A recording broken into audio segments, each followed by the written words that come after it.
as well as to be able to review it in more detail at a later date. So the format of today's webinar will be, we're aiming for about 45 to 50 minutes. So we should give you a bit of time back at the end of today's session. Introducing Performanta will be myself, Keith Christie-Smith. I'm on the enterprise sales team at Performanta, having been with Performanta for a little over 2 years now. And presenting Varonis will be Mo Abdullahi, who's one of the enterprise systems engineers with Varonis. And then we're hoping to leave about 5 or 10 minutes at the end following each of our presentations for a Q&A session. If you've got any questions, please feel free to add those into the host chat section at the bottom right-hand section of your screen. So Performanta as an organization, we're what the industry would call a managed security service provider, an MSSP. And our objectives are to work with our customers and essentially help secure their world together and help secure your world together. And we do that in, I guess, 3 or 4 different ways. So we help organizations and customers define what their security strategy will be if they haven't already got a predefined strategy. We then help them deal with the people, process, and technology elements around that security strategy as well. And that's not just dealing with external adversarial attacks or internal insider threats. We're dealing with everything from business risk priorities through to adversarial, accidental, as well as internal threats or insider threats. We do that by mapping against various different industry accreditations, as you'll see as we go through the presentation. But fundamentally, we do this and we do everything because we care. So we're a global company, but as we say, with a local knowledge. We've, as you can see in the dark purple shaded areas, that's where we've got regional offices. And then everything that's light purple shaded is where we've actually run projects for customers, either as remote offices or for standalone customers on their own. So we have got a very broad depth of working in different local markets. So our offering is fourfold. So we offer a host of technology solutions, one of which being Varonis, who we're aligned to today. We then have professional services capabilities, very highly skilled professional services capabilities that sit on top of all of those technology solutions that we offer, as well as other technology solutions we may not offer, where it adds value to a customer to have us provide an end-to-end solution. We have a business consulting practice, and we offer managed services and a cybersecurity operations center on top of all the technologies that we offer, as well as a myriad of other services as well. So as I said, from a technology partnership standpoint, we're talking today about Varonis. And look, one of the main reasons we went out to market and we picked Varonis as a vendor in this space, and we picked it as our primary data management or data security solution, is because we think that Varonis offer more value than any other technology in this space in the marketplace. We know that all of our customers and all of the companies that we are engaged with have the same issues or similar issues with dealing with unstructured data and data permissions and how to manage those permissions and that data across the organizations. And we felt Varonis very much plugged that gap for us. We have, I think, currently six trained technical delivery staff, as well as 2 pre-sales engineers and counting. We're constantly taking on more people, and as well as upskilling existing people within the business to make sure that we can 100% deliver, in this case, Varonis and all other technology solutions that we offer into our customers' environments. And that's to help them not just to go in and install the technology, leave the customer to fathom the rest. It's to help the customer deliver these technologies and deliver Varonis into their environment and align to their business risks and their business goals. So we're a gold partner with Varonis, and as I said, we've got significant technical capabilities. We also offer a host of other professional services capabilities, so that can be on-site and off-site, technical consulting, project management, project delivery, through to training, as well as deploying other technology solutions or displacing other technology solutions. On top of our professional services capabilities, we also have a separate business consulting arm within Performanta. That consulting arm essentially helps us deliver into customers against other frameworks and standards like ISO 27001, SANS, COBIT, NIST, SOX, HIPAA, and of course the GDPR. So we can offer assessments of all of those different standards, measuring the strategy of the organization, the people, process, and technology that's in place against each of those different compliance frameworks, and as well as then, I guess, doing compliance analysis on top of that, and then helping the organization achieve compliance against any of those standards. We're members of the ISF, so the Information Security Forum, ISACA, as well as ISC.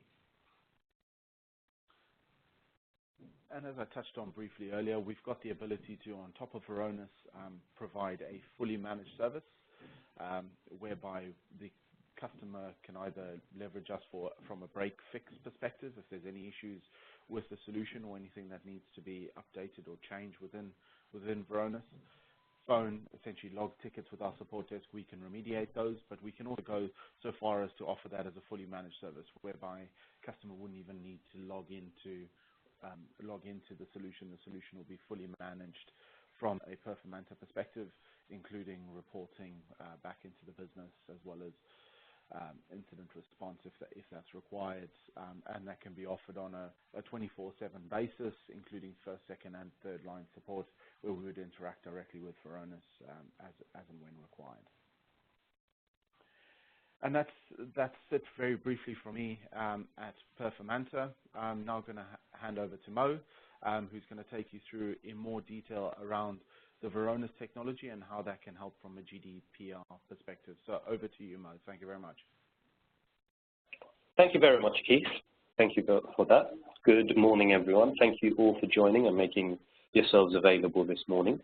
My name is Mo. I'm an enterprise systems engineer at Varonis, and I've been with the company for just over 3 years now. And today we're going to be focusing on the GDPR, who Varonis are, what do we do, and importantly then, how do we relate with the GDPR. At the end of that, we're going to leave some time for some Q&A, as Keith has explained already. Okay, so in terms of Varonis, we've been around for over 12 years now, with over 6,000 customers globally, and our mission is to protect your sensitive information from threats, automate time-consuming tasks, and extract valuable insights from your data. Now, we work with, as you can imagine, such a variety of customers and organizations globally, all data-centric, data-driven, and they all are unable to answer fundamental questions around their data. So things like who has access to what are the users doing with the access that they have, where does the sensitive content live, is it exposed, who owns it, and what's not being used for a retention and an archival perspective. In terms of how we're doing this, we're looking at 4 key streams of information, okay? So all of your users and groups, the relationship that not only do they have with each other, but also to their fellow users and how they get access to the data that they have access to, what they're doing with the level of access that they have, so auditing the activity, and then finally performing a content classification scan in order to understand where the sensitive content that you hold lives, and then providing you all of this with the context to say within one framework. Okay. Now, in terms of the GDPR, as we all know, there are 3 core principles or components within the GDPR. You need to be able to implement privacy by design, accountability by design, and the incident response plan in order to be able to detect and report on a data breach within a 72 calendar hour window. Now, at Varonis, we have our operational plan, a bulletproof methodology, if you will, that we've walked each of those 6,000 plus customers through in order to be able to help you align and achieve this compliance and importantly then be able to maintain it on an ongoing basis. Now, critically, it's important to mention that Varonis, we've been around for over 12 years, as I've mentioned. We've always taken a data-centric approach, so we haven't actually changed anything with respect to how we do what we do. Naturally, it's just something that we've fallen in line with, okay? So the first part of this is the detect, very much turning on the lights, performing an inventory, if you will, to understand how the access looks within the environment, discover where all of the sensitive content lives, how many accounts that you hold and which of those are privileged, audit what the accounts are doing, and then start to build behavioral profiles to understand how users are actually interacting with that data. Once we've done that, we can then report or detect and report on anomalies, unauthorized activity, privilege escalations, and ransomware as well. Now, that last part is critical because, especially when we're talking about the alert phase, not only for the incident response plan in the GDPR, but with all of the data breaches that we see in the wild, very highly publicized. And this here shows you that as the years previously have gone past, the number of breaches have gradually increased, but you can also see the severity of those breaches have increased as well. So now it's just less of who, if we're going to get breached, and more when is the next organization going to get breached. Now, last year, Verizon conducted a study to understand how long it took organizations to actually detect that they'd been breached and what kind of time frame this looks like. And you can see here that 70% of attacks still take months or years to be discovered. And interestingly enough, 85% of those aren't actually detected by the company themselves, but either because it was published online or by an external law enforcement agency. Now, you can see that there are also a cluster of companies there that are able to detect threats in either days, hours, or even minutes. And what sets them apart? Let's delve into that. A common unifying theme with all of these breaches that we've just gone through is the kill chain, which is the anatomy of a breach, the quantified phases. And all of these breaches have gone through a similar path from reconnaissance, intrusion, exploitation, until they're able to get into the environment and either escalate privileges, move laterally to map the structure, obfuscate in order to hide their tracks, and then perform a denial of service while exfiltrating that data. Critically, from an organization, one thing that we hear a lot is we don't know what we don't know. So how can we protect the data that we don't know we even hold? And it's crucial to be able to understand where this sensitive information resides. So via the classification framework, you'll be able to scan the sensitive content within your environment to understand where you hold Visa, HIPAA data, MasterCard information, PCI, GDPR, personal information, or create bespoke custom rules in order to be able to scan for anything that, as an organization, you would deem to be sensitive or critical in nature. And then you can see where that data lives, get the context of who actually has access to that data, is it overexposed, what level of access do these individuals have, in order for you to be able to identify areas that you can very, very quickly lock down within the environment to start to secure your data. In terms of the GDPR data discovery itself, we've introduced in our very latest version rules to cover all 28 EU member states with a variety of patterns on the background. So to identify national ID, so TINs, VATs, and so on and so forth. Vehicle information, so your driver's licenses, your license plates, your phones, both landline and mobile, and then banking information as well. And with the EU GDPR rules, we can now look for all the credit card information, email addresses, IPs, date of birth, and blood types. Anything that, by the definition of the GDPR, data that you can use to identify an individual. Now, what does this actually give us? Once you've conducted this exercise, you've performed the classification scan, you've mapped where this data lives and who has access to it, and if it's exposed or not, you're then able to be able to report on the GDPR eligible data. To provide this information and say, this is where we hold this data, this is where it's in use, it's open to everyone, this is the level of access that is present on this data, and create alerts on that in order to be able to have an incident response plan, detect and report on a breach within the 72 calendar hour window, and ensure that you have full control of that data. Furthermore, you're then able to ensure that you have GDPR retention policies. So if you found data that is personal in nature, it's either open to everyone or not actually in use and therefore stale, you can ensure that you're reducing the level of risk that you hold as an organization simply by reducing the amount of data that you hold. Furthermore, you'd then be able to prove and justify that once data has reached its explicitly permissioned purpose, and that purpose has been fulfilled, you're able to perform a workflow on that data and evidence that as well. Finally, you can then discover GDPR eligible data to comply with all of those initiatives, so things like right to be forgotten and subject access requests as well, in order to be able to provide that information wholly, openly and transparently in the required period of time, evidencing that you performed a complete subject search and showing the workflow that this data then goes through after that. The first thing that we always do when we perform an installation is to conduct a format within your environment. If you think back to that quantified phases of the data breach, the kill chain, that's exactly what hackers do as well.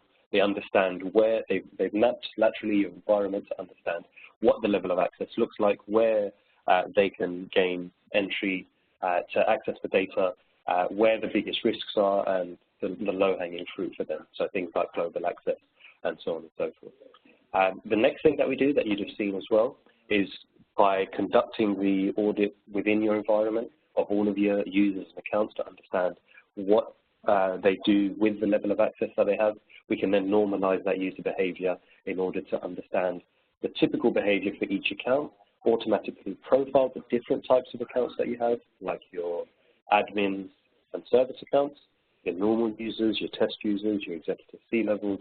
And so when deviation occurs, you'll be able to, spot that activity there, as you can see, but then as well compare that with their peers. The final part of this triage is to then be able to investigate with high fidelity logs all of the activity actually occurring in the background that formed part of this alert or a potential breach. Okay, so this allows you to show and evidence that not only do you have the proper controls in place, but in the event of a breach, you can detect and report on that within a 72 calendar hour window and critically be able to say what, if anything, had been compromised. The second stage of that operational plan is to start to prevent disaster. So we've mapped the environment, we've understood where all of the high-risk areas are, and we can now start to lock down those areas, remove global access, remove or simplify permissions, and eliminate all of the biggest problems, right? We always do that in a manner that's business-friendly, so simulating how a change would look in a sandbox environment prior to actually performing that change to ensure that if anyone would be impacted, that comes to light prior to making that change. Okay, so we can de-risk through that discovery and then delete on that data.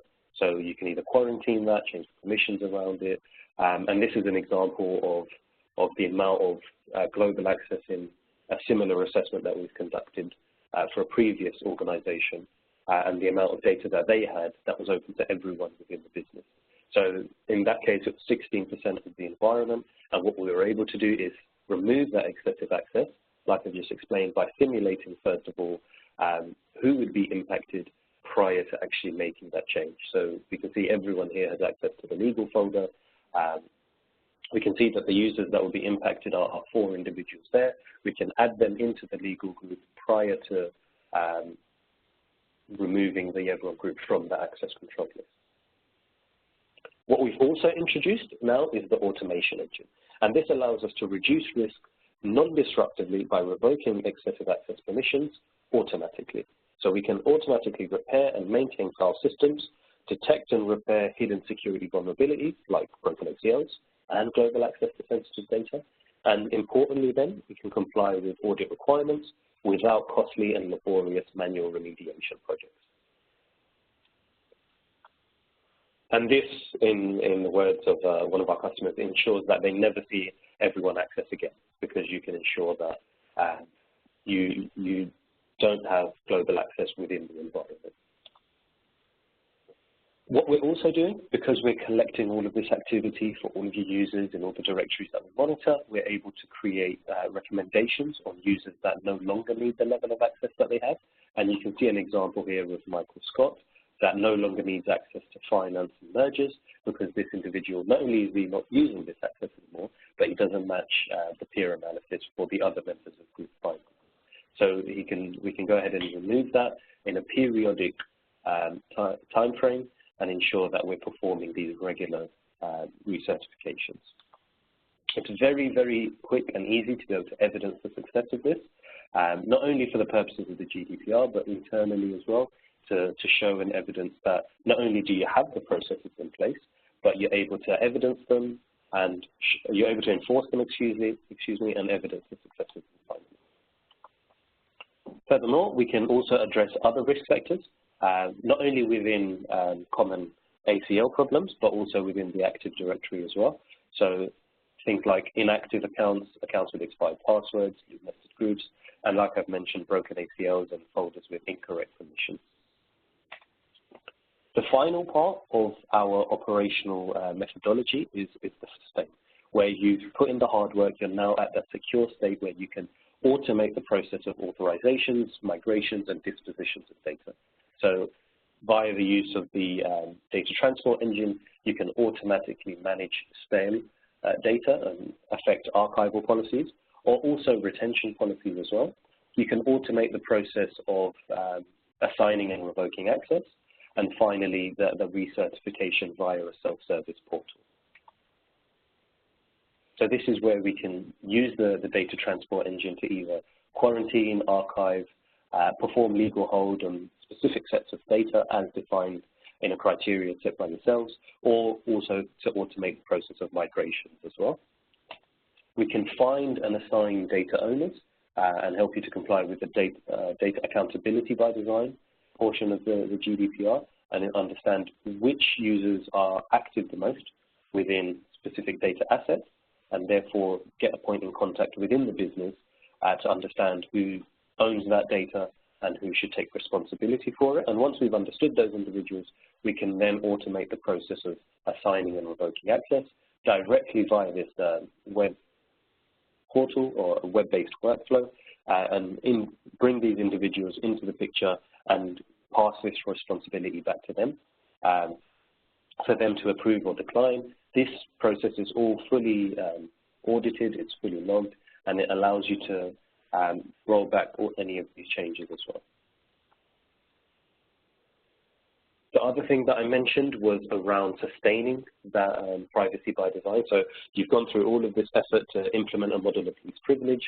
You've gone through the accountability by design piece. You've understood who all of the data owners are. You've given them this responsibility, and then you're able to automate the process of recertification during regular periods of time, perhaps quarterly or every 6 months, to ensure that all of the owners are performing this periodically to ensure that only the right users have access to each data asset. So in this instance, Andrew here has been flagged with a removal recommendation, like we saw earlier, and it's gone through straight to the owner of that area for them to either remove as per the recommendation, or say for whatever reason that this individual should have this access.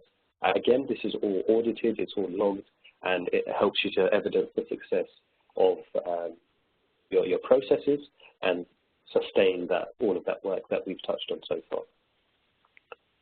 Through the use of ther Answers, which is our enterprise search tool, you're able to respond to subject access requests wholly, openly, accurately within the 30-day window, So we index your entire environment to present this information back. You can find anywhere that anyone is mentioned, for example, Mike in this case, in order to present this information back. And then if they were to invoke their right to erasure, feed this into the transport engine that you saw to remove that data and evidence the success of that. Now, importantly, how does everything that I've just spoken about relate to the GDPR? Now, I'm sure everyone knows, but just in case you don't, at the end of last year, the ICO released a 12-step guide on what they felt organizations should do in order to become ready for the GDPR. Okay. Now, interestingly enough, we mapped to a lot of those. So there's a lot of technical processes that we won't align with. Step one is awareness. Everyone is on here in order to understand how we can help with the GDPR. So you seem pretty aware to me. So that's step one done. Step 2, 3, 4, 6, 7, and 8 are all around processes. So understanding the basis for the information that you hold, how you communicate your privacy information, your individual's rights, your legal basis, and so on and so forth. Via the free data risk assessment that we provide, we can help you with step 2, and in order to map and quantify your environment, to understand the information that you actually hold, in order to build processes on the back of that. Through that Answers enterprise search tool that you just saw, we can help you wholly, openly, and transparently respond to subject access requests, provide this information back, and then follow up in case that the individual invokes their right to be forgotten. We can help you to respond within a 72 calendar hour window to data breaches, as you've just seen, by the use of our user behavior analytics and alerting in real time in the event of abnormal, suspicious, or malicious activity, and automating the incident response on the back of that.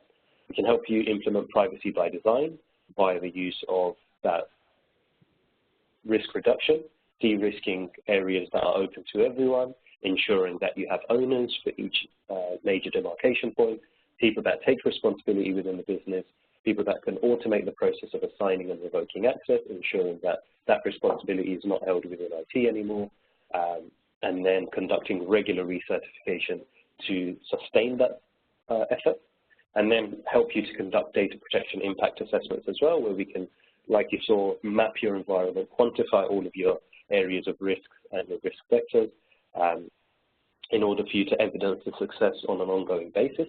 And then finally, wholly, openly, and transparently report on everything that you've just seen, either internally to your data protection officer or externally to the data protection authority. One thing that I've touched on quite a bit today is conducting your data risk assessment. Okay, so this is where we can absolutely map your environment by installing within there to show you all of your areas of risk, where you hold sensitive content, and help you to be able to build policies on the back of that, work with you very much in a partnership, and then be able to ensure that you de-risk those areas, have the policies in place, and have that on an ongoing basis. We finished slightly ahead of time, so I'm going to open up the floor for any questions.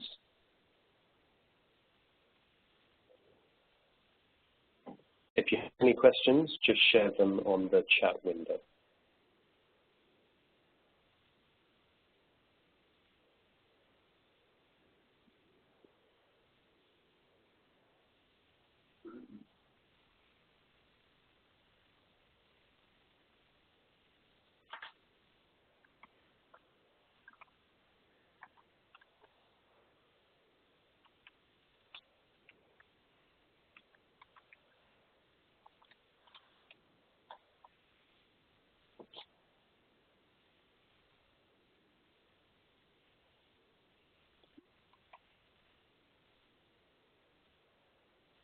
So we've just had a question come in. Is there a limit on number of users that can be handled? No, we collect activity for all accounts within the environment. Okay, so like I explained earlier, that can be privileged accounts, like your admins and service accounts, your normal users, your test accounts, and your executive C-levels.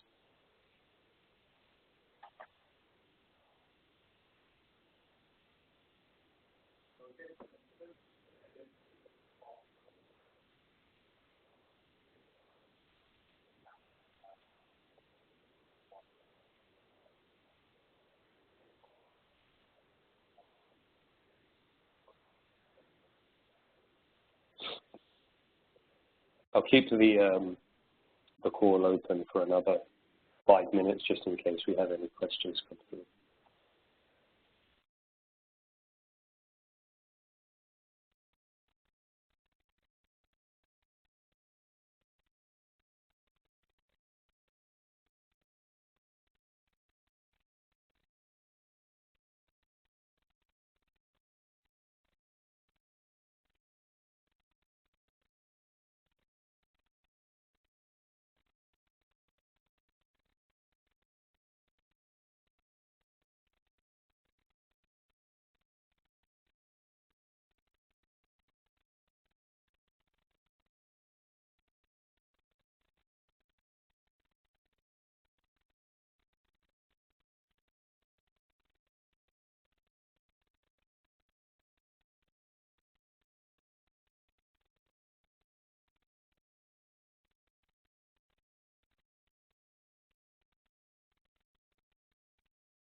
We've just had another question come in around what if an environment is spread over multiple geographic locations.